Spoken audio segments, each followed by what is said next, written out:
మళ్ళా మంతెన గారి ఆశ్రమంకో లేదంటే నేచర్ క్యూర్ సెంటర్కి పోతే అక్కడ రా నాయన అని చెప్పి నీకు ట్రీట్మెంట్ ఉందని చెప్పి ఆడ మట్టి పూస్తారు. అరే మట్టి పూస్తాడు వెంటనే ఇందులో మేము ముట్టుకోలేదు, మట్టిలోనే ఉంది నాయన మొత్తం అంత సర్వస్వము.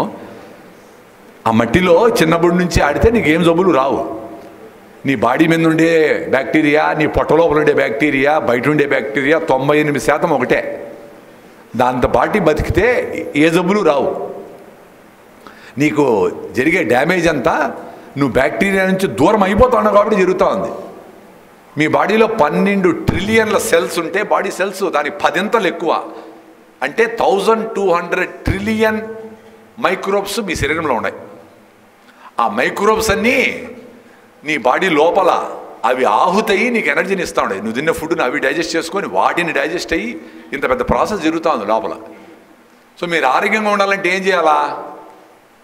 నేచర్ ఫ్రెండ్లీగా ఇక్కడ ఉండే అరటిపండ్లు, సీతాఫలంకాయలు, జామకాయలు, ఇక్కడ ఉండే ఫ్రూట్స్, ఇక్కడ ఉండే ఆకుకూరలు, ఇక్కడ మీ పెద్దోళ్ళు ఎప్పుడు 50 ఏళ్ళ ముందర కాదు 70, 80, 100 సంవత్సరాల ముందర ఏం తింటా ఉంటారో ఆ ఆహారాన్ని తిని ఏట్లో ఉండే మంచినీళ్ళు, అంటే ఇప్పుడు ఏట్లో నీళ్ళు తాగితే పోతాము, ఇప్పుడు ఏట్లో నీళ్ళు కాదు, కొంచెం ముందర అంటే నిజంగానే ఆ నదుల్ని నీట్గా పెట్టుకుంటే ఆ నీళ్లు తాగి చెట్ల దగ్గర ఉండే గాలి పీల్చుకుంటే మీరు ఆరోగ్యంగా ఉంటారు. అంత సింపుల్. అవును, అంత సింపులే. ఇంకేం మీరు శ్రమ పడనక్కర్లేదు. ఈ 3 చేస్తే చాలు. ఒక ఆయన చాలా పొరపాట్లు చేసి జీవితంలో ఒక స్వామి దగ్గర పోయి, స్వామి నేను 100 ఎకరాలు అడవి పెంచాలనుకుంటాను, ఏం చేయమంటారో అని సజెషన్ అడిగినా అంట. నాయన ఎక్కడ అడవి పెంచాలనుకుంటాడో నువ్వు అక్కడ అడుగు పెట్టద్దు, అడవి అదే తయారవుతుంది అన్నాడంట. ఇప్పుడు మీరు ఆరోగ్యంగా ఉండాలంటే ఏం చేయాలంటే మీరు ఏం చేయకుండా ఉండాలా. మీరు గమ్మునుంటే ఆరోగ్యం వస్తుంది. ఏమ్మా మీరు గమ్మున ఉండాలా. ఏం గమ్మున ఉండాలా? పొద్దున్నే టూత్పేస్ట్ చేస్తారు కదా, అది వాడకూడదు. ఆ టూత్పేస్ట్ ఒక దరిద్రము. దాని ద్వారా బ్రష్ చేసుకునేవా, రా నూడిల్స్ తిందువు, ఇదో దరిద్రం అదో దరిద్రము. వీడికి ఆరోగ్యం బాగుండాలని దేవుని కోరుకునే. దేవుడు ఏం చేస్తాడు? నువ్వు చేసేంత దరిద్రం పనులు దేవుడు ఎట్లా నీ నీ నీ ఆరోగ్యాన్ని ఇస్తాడు? సో దాంట్లో వచ్చి ఆ నొరగలో ఉండే SLES, సోడియం లారైల్ లీథైల్ సల్ఫేట్ అనేది మొత్తం నీ బ్యాక్టీరియా అంతా నాశనం చేసి 3 to 4 hours నీకు రెసిస్టెన్స్ను పోగొడుతుంది. ఫస్ట్ జబ్బులు వచ్చేది గాలి నుంచి, లంగ్స్ నుంచి ఫస్ట్ ఎంట్రీ జబ్బులు మీకు వచ్చేదానికి ముఖ్యమైన కారణాల్లో ఒకటి ఆ గాలిలో వచ్చేసింది. అబ్బా వైరస్ బ్యాక్టీరియా అంటారు కదా, అట్లా వస్తాయి ఈజీగా పోయేదానికి గాలిలో వచ్చేది. నెక్స్ట్ నీ నోట్లో నుంచి ముక్కులో నుంచి పోయే బ్యాక్టీరియా. సో దానికి రెసిస్టెన్స్ ఫస్ట్ పోతుంది మీరు టూత్పేస్ట్ వాడితే. నాకు కూడా తెలీదు, చాలా రోజులు డాక్టర్ దగ్గరికి పోయి డెంటిస్ట్ పనులను చేసుకున్నాను సార్. ఇప్పుడు హాయిగా టూత్పేస్ట్ నిలిపేసి హ్యాపీగా ఉండ. ఇంత సింపుల్ థింగ్స్ మన జీవితంలో మనకు అనుభవం అయితే అదే మహానుభావుడు అనేది. మహానుభావుడు అంటే ఎవడో టకాని పైనుంచి ఇటు రాడు, అనుభవం మీరు పొందండి. మేము ఇప్పుడు సిరిధాన్యాలు అని చెప్తున్నాము. డాక్టర్ ఖాదర్ గారు మీరందరూ తెలిసే ఉంటుంది, యూట్యూబ్లో చాలామంది చూసింటారు. ఆయన చిన్న కుటుంబంలో ప్రొద్దుటూరులో పుట్టి ఇండియన్ ఇన్స్టిట్యూట్ ఆఫ్ సైన్స్ అంటే పెద్ద టాటా ఇన్స్టిట్యూట్ అంటాం బెంగళూరులో, పెద్ద ఇన్స్టిట్యూషన్ అది.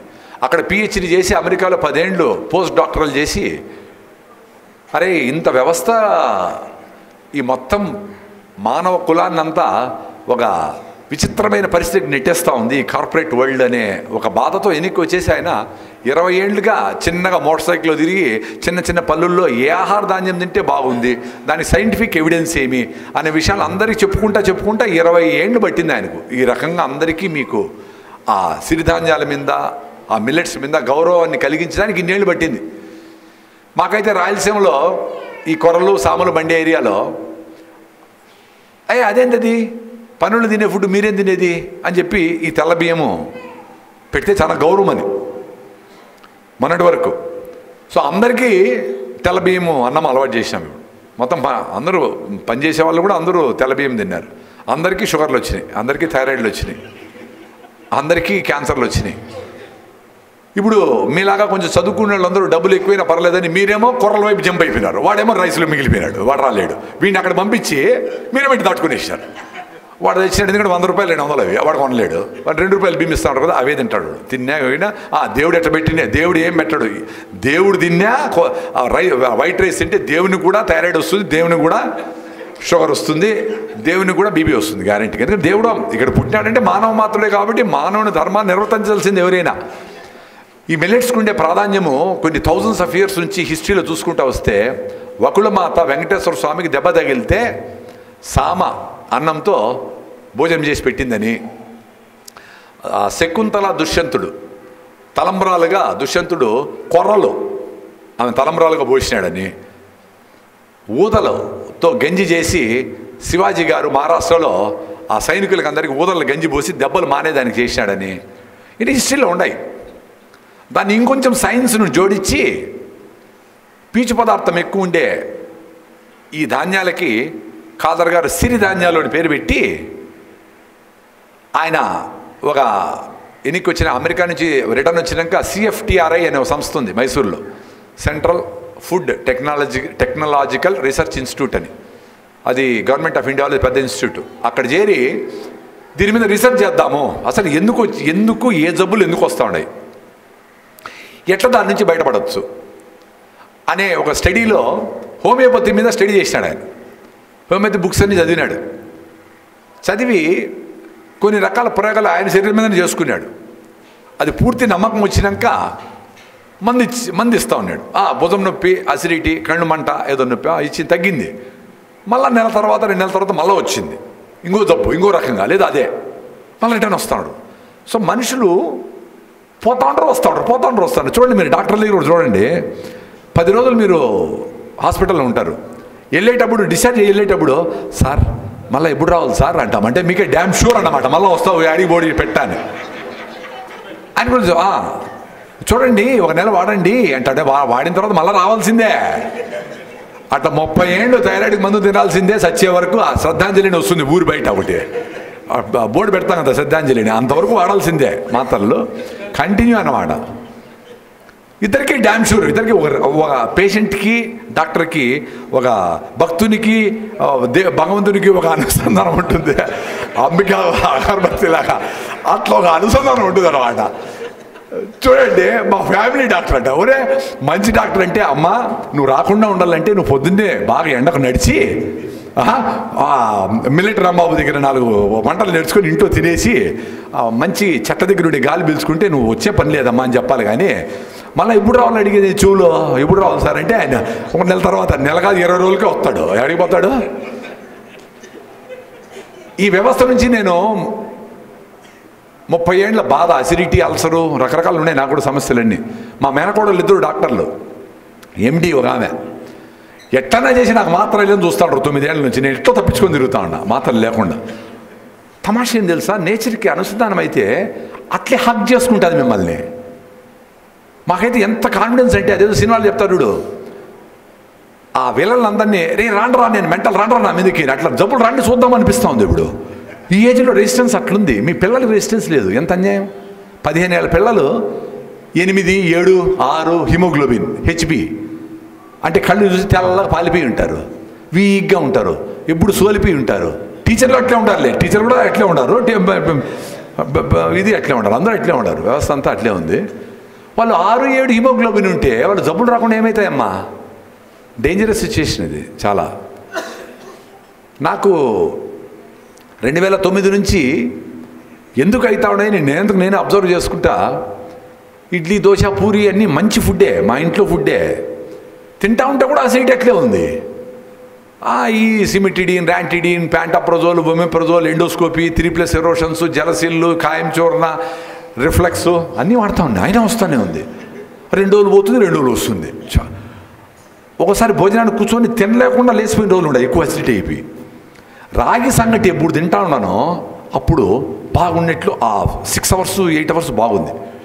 అంటే మా రాగి పిండి ఎక్కువ వేసిన రాగి సంగటి తింటే అసిడిటీ కంట్రోల్లో ఉంది అని నేను తెలుసుకోవడానికి నాకు 30 ఏళ్ళు పట్టింది. అంత అజ్ఞాని నేను. మీరేమో నన్ను విజ్ఞాని అనుకుంటా ఉంటారు. ఓహో, 2009 నుంచి ఎప్పుడైతే పొద్దున్నే రాగి సంగటి, చాలామందికి వినింటారు, చేస్తారో తెలియదు, కానీ ఇంత రాగి సంగటి పెట్టుకొని బాగా దేశీ ఆవు పెరుగు వేసుకొని, మీ భాషలో చెప్పాలంటే తొక్కాల వేసి బాగా ఫుల్గా 15 ఇడ్లీల నుంచి 20 ఇడ్లీలు తినాలా. అయితే రాగి మూత 2 రాగి మూత, అది ఫస్ట్ పట్టదో, చిన్నగా తొక్కాల వేసి. ఏ జంతువు అయినా అదే తింటుంది. ఎందుకంటే మనం స్టైల్గా పొద్దున లేసి ఒక కాఫీ, 2 బిస్కెట్లు, మళ్ళీ మెత్తగా ఉండే 2 ఇడ్లీ. అసలు నోటి పనే ఉండదు, బాగా మెత్తగా ఉన్నాయా, మెత్తగా అంటే నోటి పనే ఉండకూడదు. ఎటు తిని మళ్ళీ 2 చెత్త తినేసి, ఈ చిప్స్ గిప్స్ తినేసి మళ్ళీ ఆఫీస్కి వెళ్తారు. అంటే ఫుడ్ కరెక్ట్గా లేదు పొట్టలో. ఏ జంతువు అయినా ఎట్ట తింటుందండి? బాగా కష్టపడుతుంది, పరిగెత్తి పట్టుకుంటుంది, పూర్తిగా తింటుంది ఫుల్గా, మళ్ళీ సైలెంట్ 2 days. అప్పుడు ఒక మ్యాజిక్ జరుగుతుంది, ఆటోఫాగే అంటాం. జపాన్లో ఉండే ఒక సైంటిస్ట్కి దాని మీద నోబెల్ ప్రైజ్ వచ్చింది. ఆటోఫాగే అంటే మీ ఉపవాసం, ఆకలి వరకు మన బాడీ క్లీన్ అప్ ప్రాసెస్లో ఉంటుంది. మీకు భోజనం ఎక్స్ట్రాగా తింటా ఉంటారంటే మీ బాడీ చచ్చింది అని అర్థం. అంటే మీ ఇంటికి పొద్దున్నే 10 గంటలకి 20 మంది గెస్టులు వచ్చినారు, వాళ్ళు వెళ్ళే లోపలనే చెప్పకుండా మళ్ళా 12 గంటలకి 20 మంది, మళ్ళీ 30 మంది ఇట్లా వస్తూ ఉంటే ఎట్లుంటుంది మీకు? సేమ్ పరిస్థితి. మీ బ్లడ్లో గ్లూకోజు 5 నుంచి 6 గ్రాములు ఉండాలి at any point of time. అది కూడా సస్టైన్ రిలీజ్ ఉండాలి, ఎప్పుడు అట్లే ఉండాలి. ఎక్కువ కాకూడదు. 1 గ్రాము 2 గ్రాములు ఎక్కువైతే దాని బాడీ ఏం చేసుకోవాలో నాకు తెలుసు. గ్లైకోజన్గా మారుస్తుంది, ట్రైగ్లిజరైడ్స్గా మారుస్తుంది, రొమాంటిక్ ఫ్యాక్టర్గా మారుస్తుంది, లివర్లో ఎత్తి పెడుతుంది, హార్ట్ వాల్వ్స్లో ఎత్తి పెడుతుంది. ఇంకేమి నా వల్ల కాదురా అని లాస్ట్కి రెడ్ బ్లడ్ సెల్స్ మీద పెట్టి నువ్వు సావు అంటే అప్పుడు షుగర్ పేషెంట్, అప్పుడు ఆనందం అనమాట. అప్పుడు వాకింగ్ పోతే షుగర్ రా అంటారనమాట. అంటే మళ్ళీ కలిసిపోని ఎక్కడ చూసినా షుగర్ పేషెంట్లే కదా. ముందు షుగర్ వచ్చిందంటే పెద్ద జబ్బు, అమ్మ షుగర్ మా అన్నకైనాడు. ఇప్పుడు షుగరు, బీపీ కామను, థైరాయిడ్ కూడా కామను, D3 కూడా కామను. క్యాన్సర్ అంటే భయపడతా ఉంటారు. అమెరికాలో క్యాన్సర్ కూడా భయపడరు. అక్కడ ఈ పార్కిన్సన్స్, ఈ ఆల్జిమేర్స్ అవి ఎక్కువ అయిపోయినాయి. ఎందుకంటే ఈ జబ్బులు వస్తే ఏదో 10 ఏళ్ళలో పోతాడు, వాడికి సెటిల్ అయిపోతుంది. ఆల్జిమేర్స్ ఇవేమంటే వాడికి ఏం తెలియదు, వాడు అట్లే ఉంటాడు, నోట్లో పెట్టాలి, పెట్టినారో తెలియదు, తీరే తెలియదు. అప్పుడు రియల్గా ఆ ప్రేమ అనుబంధం అప్పుడు తెలుస్తుంది అనమాట. అదే అంటా ఉంటాను జనాలతో.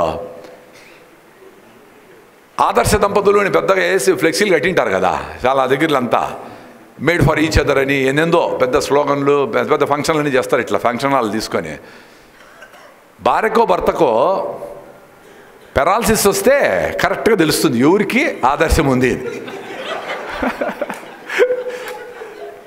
అప్పుడు చూడండి ఆయన ఎవరు ఆదర్శం చూద్దాం. పెరాలసిస్ రావాలా, వాడి అకౌంట్లో డబ్బు ఉండకూడదు, అప్పుడు ఎవరు ఆదర్శమో చూద్దాం. ఎక్కడుంది ఆదర్శం? ఏముంది?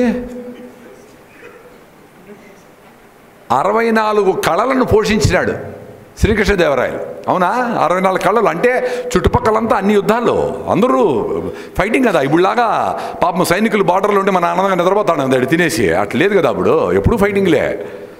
అట్లాంటప్పుడు కూడా అందరికీ ఆహారం, అందరూ సుభిక్షంగా ఉంటే కదా. 64 కళ్ళు పేరు కూడా తెలియదు నాకు. 64 కళల్ని పోషించిన దేశం ఇది. అట్లాంటి ఒకే కళ డబ్బులు సంపాదించేది ఒక కళ తప్ప ఇంకేం కళలు లేదు. ఇప్పుడు ఏమైనా కళ్ళని పోయినాయి, మాయమైపోయినాయి. డాన్స్ లేదు, ఇది లేదు, ఎవడన్నా పెయింట్ వేస్తున్నాడు, మీ పాప ఏదైనా మంచి బొమ్మలు చేస్తానంటే ఏంటి అలా పిచ్చి పనులన్నీ, పో చదువుకో అనేది. ఇంకొక స్టెప్ పైకి పోయి ఇప్పుడు సిటీల నుంచి మా పొలం వస్తారు. ఆ సుబ్బరాజు గారు కూడా ఉన్నారు ఇక్కడ. ఆయన ఎప్పుడెప్పుడు నన్ను అడవిలోకి తీసుకుపోతాడని నేను వెయిట్ చేస్తా ఉంటా. ఆయన ఎప్పుడు అడవిలో తిరుగుతూ ఉంటాడు. మమ్మల్ని ఫోన్కి అతికిచ్చేసి 10,000 మందిని మా నెత్తిని వేసేసి ఆయన తిరుగుతూ ఉంటాడు. ఫోన్ దొరకడు ఆయన, ఎంత అదృష్టవంతుడు. అట్లా ఈ ఒకే ఒక కళకు సంపాదించే కళ తప్ప ఇంకేం లేకుండా అయిపోయినాం. ఎవరికి పీస్ ఆఫ్ మైండ్ లేదు. డబ్బులు లేనోళ్ళు డబ్బులు సంపాదించి బాగుందాం అనుకుంటారు. డబ్బులు ఉండే జుబిలీస్ ఉండే వాళ్ళకి వాళ్ళు నిద్రపట్టక ఎక్కడైతే పెట్టాలా, ఏ బ్యాంకులో ఎలా ఎవరు ఇన్కమ్ ట్యాక్స్ వస్తాడో వాళ్ళు బాధపడుతూ ఉండరు, వాళ్ళు చేస్తూ ఉండరు. ఈ వ్యవస్థ అంతా ఈ 50 ఏళ్ళలో చాలా మార్పులు వచ్చినాయి. ఇప్పుడు ఒక section of people home schooling అంటే స్కూల్కి పంపిస్తే నాశనం అయిపోతూ ఉంటారు. ఈ మెకానిక్ సిస్టమ్ ABCDలు చదివించేది వద్దు, మా పిల్లలకి సైకిల్ పంచర్ ఎట్లా వేయాలా, ఫ్యూజ్ ఎట్లా వేసుకోవాలా, కూరగాయలు ఎట్లా దొరకాలా, కుకింగ్ ఎట్లా చేయాలా, ఇల్లు ఎట్లా తుడసాలా, ఆవును కడిగేది ఎట్లా. మనం చిన్నప్పుడు అన్ని జల్లాంకోడి అంటారా మీరు? ఇంత కర్ర పెట్టి ఇంత మొక్కని కొడతాం కదా ఇట్లా, కర్ర బిళ్ళ, గూటి బిళ్ళ, గూటి బిళ్ళ, ఈ గోలిగుండ్లు అంటాం మేము. గోలిగుండ్లు, కోతి కొమ్మచ్చి, ఇవన్నీ తొక్కుడు బిళ్ళలు, ఇవన్నీ ఆడితే మా ఇంట్లో మామూలు పిల్ల అప్పుడు చదువు తక్కువని ఎక్కువ ఆటలు కదా అప్పుడు కొంచెం. అందుకని అందరూ కొట్టి నోరు మూసుకొని చదువుకోని వచ్చేవాళ్ళు. ఇప్పుడు సిటీలో పెద్దగా బాగా చదువుకున్న వాళ్ళు గేమ్ చదివి బాగా సిటీలో బాగా సెటిల్ అయిన వాళ్ళందరూ మా పొలం తీసుకొచ్చి ఆ తొక్కుడు బిళ్ళ, ఆ గోలిగుండ్లు ఆడిచ్చిన ఆయన చచ్చిపోతాను, ఈ సెల్ ఫోన్లో చచ్చిపోతాను, వీళ్ళు అసలు ఏమి చేయట్లేదు. ఆ కోతి కొమ్మచ్చాడు. వీడు కోతి కొమ్మచ్చాడు ఆడేది చిన్నపిల్లలు అయితే వాడికి చెట్టు ఎక్కి జరిపించచ్చు. వీడు ఆల్రెడీ ముదిరిపోయినాడు. వీడు ఇంత బ్రాయిలర్ కోడిలాగా ఇటు దునపోతలాగా ఉంటాడు. వీడు ఇట్లా బ్రాయిలర్ కోడి తెలుసా? HF ఆవులు బ్రాయిలర్ కోడి పట్టుకుంటూ కూడా పోవు, ఎట్లే ఉంటాయి, ఏమైనా వాడికి ఫీలింగ్ ఏమి ఉండవు. వీడి చెట్టు ఎక్కమంటే ఎట్లెక్కేది అంటాడు. మనకెవరో నేర్పించారా సైకిల్ దొక్కేది చెట్టు ఎక్కి? మనమే ఎక్కింటాము. మీరందరూ కూడా ఆనందం అంతా పొందింటారు మీరందరూ. అంతా ఇప్పుడు బుక్కుల్లో ఉంటుంది కదా, ముందు బుర్ర నుంచి అట్లా ఫ్లో అయ్యేటి, ఇట్లా మాట్లాడుకుంటే ఫ్లో ఉంటుంది.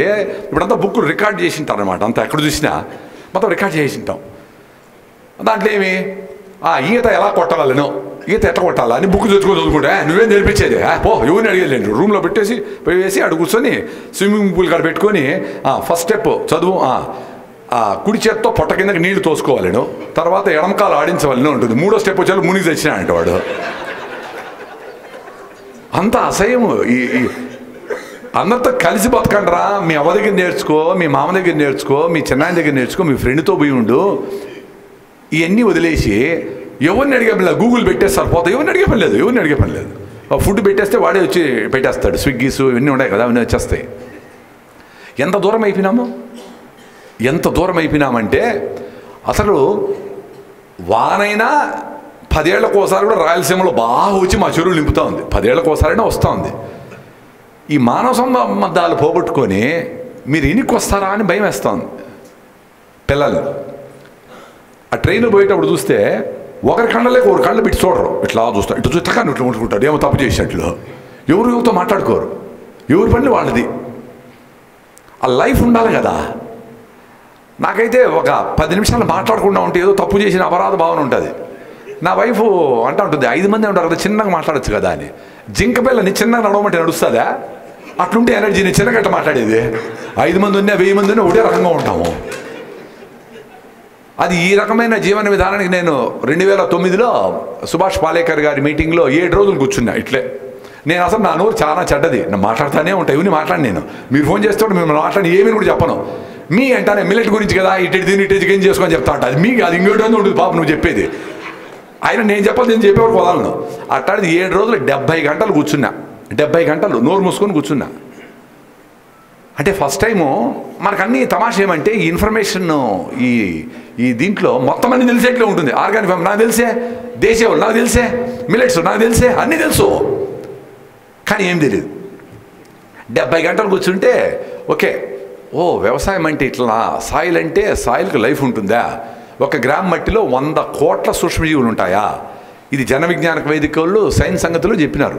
1 గ్రామ్ మట్టిలో 100 కోట్ల సూక్ష్మజీవులా? ఇదేంది, ఇది ఆశ్చర్యంగా ఉంది. నిజమే, 100 కోట్ల సూక్ష్మజీవులు అంటే మనం భారతదేశంలో ఉండే మొత్తం మంది ఇంత మట్టిలో ఉండరు. మనమేమనుకుంటున్నామో అబ్బా మనుషులే చాలా గొప్ప, ఇంక అన్ని జంతువులు అసలు లెక్కే లేదు అని ఒక విచిత్రమైన పరిస్థితిలో ఉన్నాం. అంటే ఒక పిడికెడు మట్టిలో ప్రపంచంలో ఉండే మనుషులందరూ పిడికెడు మట్టిలో ఉండే సూక్ష్మజీవులతో కంటే తక్కువ మంది. వాటితో కలిసి అందరినీ అర్థం చేసుకొని సర్వే జన అంటే జీవం ఉండే ప్రతి ఒక్కటి అని. సర్వే జన అంటే మనుషులు ఒకటే కాదు. అన్ఫార్చునేట్లీ మనుషులు కూడా బాగుంటే చాలనే ఒక దుస్థితిలో ఉన్నాం మనం. ఈ మొత్తం వ్యవస్థలో మనిషి పార్టే అన్నిటికంటే క్లిష్టమైంది. ప్రతి జంతువు డైనాసర్లు మొదలుకొని ప్రతి జంతువు నేచర్కి దగ్గర బతికిన దానికి ఈ భూమి అనే అద్భుతమైన ఈ ప్రదేశము వాటిని 70 కోట్ల సంవత్సరాలు బతకమని చెప్పింది. బతికిపోండి, డైనాసర్లు ఎప్పుడో కదా, అవి ఎప్పుడో బయట నుంచి ఈ ఉల్కాపాతం వచ్చి పడి అవి చనిపోయినాయి అని అంటారు. అది వచ్చి అంత పెద్ద డ్యామేజ్ జరగనంత వరకు ఈ నేచర్ వాటికి ఫుడ్ని పెట్టింది, హ్యాపీగా గాలి నీళ్ళని ప్రొవైడ్ చేసింది. మనము ఈ రకంగా హోమో ఎరెక్టస్ అని మనం స్ట్రైట్గా నిలబడి డార్విన్ సిద్ధాంతం ప్రకారం మనం ఇట్లా వచ్చినాం పరిణామ క్రమంలో అనుకుంటే మనం ఇలా వచ్చి 2 lakh years అయింది అంతే, 2 లక్షల సంవత్సరాలే. మన పెద్దవాళ్ళందరూ మొదటి చెట్ల మీద ఉన్నారు, ఇండ్లు లేవు. ఈ 2 లక్షల సంవత్సరాల్లో మనం సాధించిన ప్రగతి ఏమంటే 3 భాగాల్లో 2 భాగాల అడవిని నాశనం చేసినాము, మొత్తము నీటి వ్యవస్థని, నదుల్ని, చెరువుల్ని అన్ని నాశనం చేసినాము. ప్రతిరోజు 18 జంతువులు జీవజాలము ఎక్స్టింక్ట్ అంటే ఎప్పుడు కనుమరుగైపోయేట్టుగా చేసినాము. ఇది మనము సాధించిన ప్రగతి ఇది.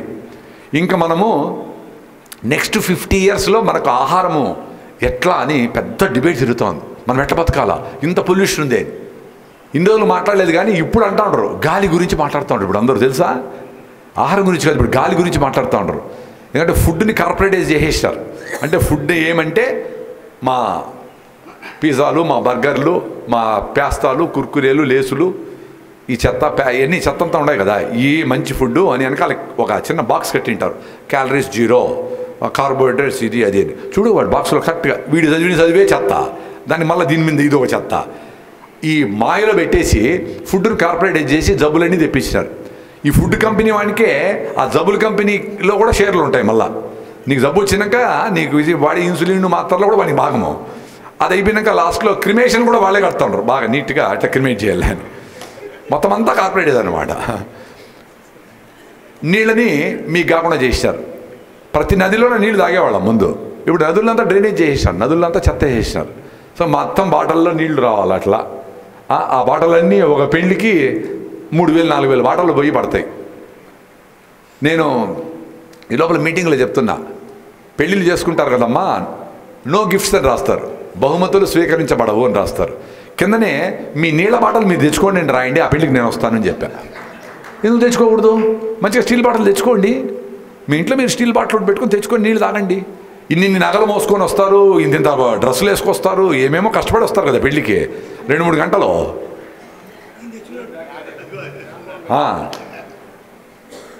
ఆ బాహుబలి సినిమాలో రెడీ అవుతాడు కదా, యుద్ధానికి పోయేటప్పుడు ఏమేమో డ్యామేజ్ కాకుండా, దానికంటే ఎక్కువ కష్టపడతారు పెళ్ళికి. ఏమవుతాడు? రెడీ అవుతాడు. రెడీ దేనికో, ఏం ఫైటింగ్ చేయాలని రెడీ కావాలో అర్థం కాదు. ఏదో పోయినా నీళ్ళు మొగంతో కడుక్కుంటే ఆ బయట ఉంటే ఫ్రెష్గా స్కిన్ బ్రీత్ చేస్తే అది లైఫ్ అంతే. దానికి ఆ ఫౌండేషన్లు, క్రీములు ఏంటంటో ఎక్కిస్తారు, ఎక్కించి చర్మానికి ఊపిరాడకుండా చేసి మళ్ళీ ఎక్కువ నవ్వితే అప్పుడు ఊడిపోతాయి కదా, నవ్వరు అట్లే ఉంటారనమాట. ఏంటమ్మా బాగున్నావా అని మాట్లాడతారు అంతే. ఎక్కువ నవ్వితే ఊడిపోతాయి, అన్నీ నగలు ఊడిపోతాయి, ఇవి ఊడిపోతాయి. ఎందుకు అంత శ్రమ? మన స్కిన్ కలర్ ఏదో అది ఉంది పోలే. అందరూ సైన్స్ చదివిన వాళ్ళే మళ్ళా కరెక్ట్గా సైన్స్కి అగెనిస్ట్గా పనిచేస్తూ ఉండరు. నీ స్కిన్లో 600 హోల్స్ ఉంటాయి, 600 నుంచి 630 హోల్స్ ఉంటాయి. సెబమ్ అనే ఒక ఆ లిక్విడ్ రిలీజ్ చేస్తూ ఉంటే అది నీకు natural protection, natural cold cream. అది దాన్ని అన్నీ లాగేసి వేసేసి అవన్నీ ఎక్కించుకుంటాం. అన్ని సైన్స్కి అగెనిస్ట్ చేస్తాం. స్కిన్ ప్రాబ్లం వచ్చింది అని మందులన్నీ వాడతాం, స్టెరాయిడ్. ఆ స్టెరాయిడ్లన్నీ లోపల స్కిన్లో నుంచి బాడీలోకి పోయి ట్యాబ్లెట్ రూపంలో పోయి మీ ఇమ్యూనిటీని డౌన్ చేస్తుంది. అంటే మీకు జబ్బును తట్టుకునే గుణాన్ని లేకుండా చేస్తాను. డాక్టర్ గారు కూడా ఉన్నారు ఇక్కడ, నేను చెప్పేయడం తప్పు అయితే మళ్ళీ చెప్పండి సార్. ఇమ్యూనిటీ అంతా డౌన్ అయిపోతుంది. ఇంకా ఆనందం అనమాట. ఒక వారం పడింది అనుకో, సర్పయాగం చేస్తే సర్పాలు పడినట్టు వచ్చి పడతారు. ఒక వారం పడితే సార్ సీజన్ వచ్చింది అంటారు డాక్టర్లు. సార్ సీజన్ వచ్చిందంటే డమ్మడబడమా అని మందులన్నీ ఆర్డర్ అనమాట. టన్నులు లారీలు వస్తూ ఉంటాయి. అంటే మీకు జబ్బు ఇప్పుడు వచ్చేది వాళ్ళకి ముందుగా తెలిసిపోతుంది, వర్షాకాలం వస్తుందంటే సీజన్ అని. అంటే ఒక్క వర్షానికే నువ్వు తట్టుకోలేకపోతే నువ్వు ఏం బతుకుతావు? నువ్వు ఏళ్ళు ఉంటావా? 7 కోట్ల సంవత్సరాలు 70 కోట్ల సంవత్సరాలు బతికే ఛాన్స్ ఉంది ఆ మనిషికి. ఎక్స్టెండ్ అయిపోకుండా ఎట్లుంటాడు? ఈ విచిత్రమైన ఒక పరిస్థితుల్లో బతుకుతాడు. ఈ క్రీములన్నీ అయిపోయినాక మళ్ళీ డ్రై స్కిన్ ప్రాబ్లమ్స్ అన్నీ వస్తాయి, స్కిన్ జబ్బులన్నీ. అంటే ఈ మందులతో ఏం పోవు, జబ్బులు పోవు, నాకు తెలుసు.